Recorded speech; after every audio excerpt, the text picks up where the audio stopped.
Welcome back to AM Northwest. It's an immune reaction to eating gluten. Here to tell us more about celiac disease, we welcome back dietitian, author, and co-host of the podcast, The Body Trust, Dana Sturtevant. Gluten. There are different ways to pronounce it. But Dana, let's talk about, this is an unusual conversation here because normally we talk about body issues. Yes. But you've been dealing with something when it comes to eating that has to do with finding out that you have celiac disease. Yes. And a lot more people have it than you'd think. Yeah, and more people are being diagnosed today than they were, say, 30 years ago. When I was getting my degree in nutrition and studying to be a dietitian, we learned about celiac disease, and it was considered kind of rare. Right. And unfortunately, there were really bad bread products for people with celiac disease that had to order them from a catalog, and you'd get them. The bread would just crumble. Right. Since the gluten-free diet has become kind of a fad in this culture, yeah. It's been helpful for people with celiac disease to make more awareness of gluten in food, and more menus are labeling things as gluten-free. Yeah.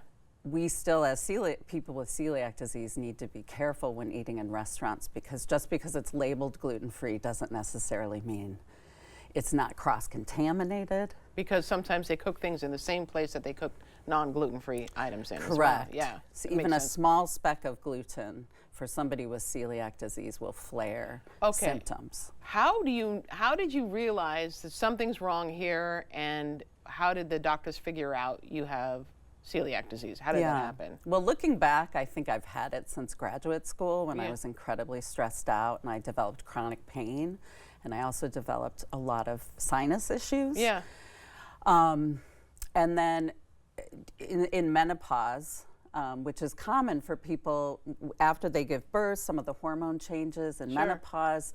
Some people get diagnosed in those phases with celiac disease. Something in their body changes and suddenly their symptoms become a lot worse. So I think for me, perimenopause exacerbated my symptoms, and I ended up in urgent care twice with nonstop vomiting. Oh my gosh. Yeah. So that's one of the symptoms. What are others? Because I think you say there are over 300 symptoms. There are a lot of symptoms associated with celiac disease, which I think is why many people do not get diagnosed and go undiagnosed. Common ones are, chronic pain, inflammation, skin conditions. I had a friend that would, he made pizzas in a restaurant, and eventually his hands got all dried out and scaly, and that's when he was diagnosed with a gluten sensitivity. And one thing, there's over 300 symptoms associated. Infertility is a big one. Yeah. I dealt with infertility, and probably one of the reasons why I could not get pregnant is because I had celiac disease that and was didn't undiagnosed. even know it. Undiagnosed. Yes. It seems like more women have it than men, or is that just my... Yes, so autoimmune conditions, celiac disease is an autoimmune condition, and women are 4 times as likely to develop autoimmune conditions as men. And so, yes, it's more common in women. And if you have are having health issues that come with a variety of symptoms, celiac disease may be something you want to get tested for. Yeah. So who should get tested then? So if you have those, a health condition that's unexplainable, that has a lot of various symptoms, it's probably worth getting tested, which involves an endoscopy where they go in to your small intestine, and they biopsy it and look at it under a microscope to see if you have flattening of your intestinal villi. What happens when I ingest gluten is my body attacks my small intestine, and you have these finger-like projections that help you absorb nutrients, and they flatten. So they go from a shag carpet to a tile floor. Wow. And that impacts my absorption of nutrients. And so they do a biopsy and a blood test to confirm it. That's how we diagnose it. And you have to be eating gluten for a couple of weeks to be tested for celiac. So if you think you have celiac disease or might have it, you need a referral to a gastroenterologist who will do a workup. And it's recommended that you not avoid gluten until after the test, because you'll just have to put it back in your diet to be tested. So how do you live your life now? Very sadly, no.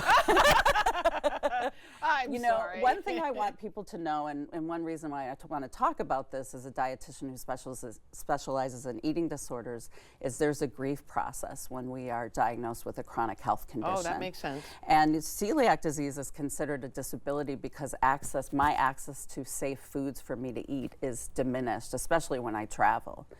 I can't only just avoid gluten, I have to avoid cross-contamination. Right. I have to be sure my cosmetics and my lotions don't have gluten in who would it. have thought that? Yes. Okay. And even medications.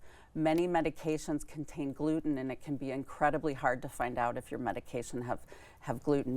Your pharmacist is not going to be able to tell you if your medication has gluten. So there's something called the Adina Act, which is looking for sponsors in Congress to help to require pharmaceutical companies to label their medications with allergies, including dairy and other allergens. Well, that would make sense. That people ingest. And so if somebody has celiac disease and they get a medication that has gluten in it, it can make us very sick in a very short period of time. It's got to be tough when you go over to a friend's house to eat too, right?